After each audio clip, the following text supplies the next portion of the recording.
Hi guys, రెడీనా? నేను మీ Karishma. Welcome to అమ్మ చేతి మధురిమలు. ఇవాల్టి Sunday special mutton lungs fry. మీరు ఎప్పుడు చేసిన ది బెస్ట్గా వచ్చేటట్లు పర్ఫెక్ట్ కొలతలతో చెప్తున్నాను. ఇంకెందుకు ఆలస్యం, వీడియోలోకి వెళ్ళిపోదాం.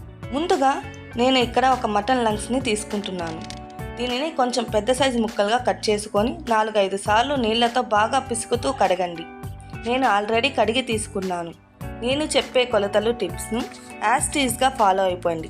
ది బెస్ట్ మటన్ లంగ్స్ ఫ్రైని మీరు కూడా ఎంజాయ్ చేస్తారు. ఇప్పుడు ఒక కుక్కర్లోకి ఈ ముక్కల్ని వేసుకోండి. ఇందులోకి 1 టీ స్పూన్ కారం,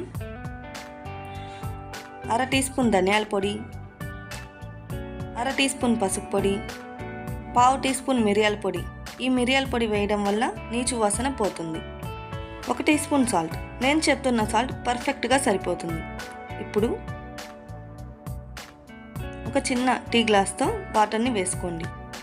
ఒకసారి అన్నీ కలిసేట్లు బాగా కలపండి. ఈ మటన్ లంగ్స్ ఆల్రెడీ వాటర్ని అబ్జర్వ్ చేసి ఉంటాయి కాబట్టి మనం వేసుకున్న వాటర్ కరెక్ట్గా సరిపోతుంది. కుక్కర్ మూత పెట్టి 4 విజిల్స్ వచ్చేంత వరకు ఉడికించుకోండి. ఈ విధంగా ఉడికించడం వల్ల ముక్కలు అనేవి పర్ఫెక్ట్గా ఉడికిపోతాయి. ఇప్పుడు ఒక మిక్సీ జార్లోకి 1 ఇంచు అల్లం ముక్కలు, 10 వెల్లుల్లి రెప్పలు, 2 యాలగలు, 3 లవంగాలు, 1 ఇంచు పట్టా వేసి తగినన్ని నీళ్లు పోసుకొని మెత్తని పేస్ట్ లాగా గ్రైండ్ చేసి పక్కన ఉంచండి. ఇప్పుడు ఒక ఫ్రైయింగ్ ప్యాన్లోకి 6 టేబుల్ స్పూన్ల ఆయిల్ని హీట్ చేయండి. అందులోకి ఒక ఆనియన్ని సన్నని ముక్కలుగా కట్ చేసి వేసుకోండి. ఈ ఆనియన్స్ లైట్ గోల్డెన్ కలర్లోకి వచ్చేంత వరకు ఫ్రై చేయండి. ఇప్పుడు ఇందులోకి ముందుగా మనం గ్రైండ్ చేసి పెట్టుకున్న అల్లం వెల్లుల్లి పేస్ట్ని వేసి పచ్చి వాసన పోయేంత వరకు, అంటే ఆనియన్స్ నుంచి అల్లం వెల్లుల్లి పేస్ట్ విడిపోవాలి అంతవరకు వేయించి తీరాలి. ఇలా వేపడంలోనే ఈ ఫ్రై రుచి అంతా దాగి ఉంది. మసాలా అనేది బాగా వేగింది అనేదానికి ఇంకొక గుర్తు, ఆయిల్ ఈ విధంగా నురగగా వస్తుంది. అందాక వేయించాలి. ముందుగా మనం ఉడికించి పెట్టుకున్న మటన్ లంగ్స్ ముక్కల్ని వాటర్తో సహా వేసేయండి. ఒకసారి బాగా కలిపి మూత పెట్టి మధ్య మధ్యలో కలుపుతూ గ్రేవీ అనేది చిక్కబడి ఆయిల్ సపరేట్ అయ్యేంత వరకు ఫ్రై చేయండి. చాలామంది ఈ స్టేజ్లోనే పసుపు పొడి, కారం పొడి వేసి వేయిస్తూ ఉంటారు. దీనివల్ల ఫ్రై అంత రుచిగా ఉండదు. ముందుగానే మనం వేసి ఉడికించుకోవడం వల్ల పచ్చి వాసనలు అనేవి ఉండవు. ఈ ఫ్రై అనేది మీకు జ్యూసీగా కావాలంటే ఈ స్టేజ్లోనే మనం కొత్తిమీర చల్లుకొని ఒకసారి కలిపి దించుకోవచ్చు.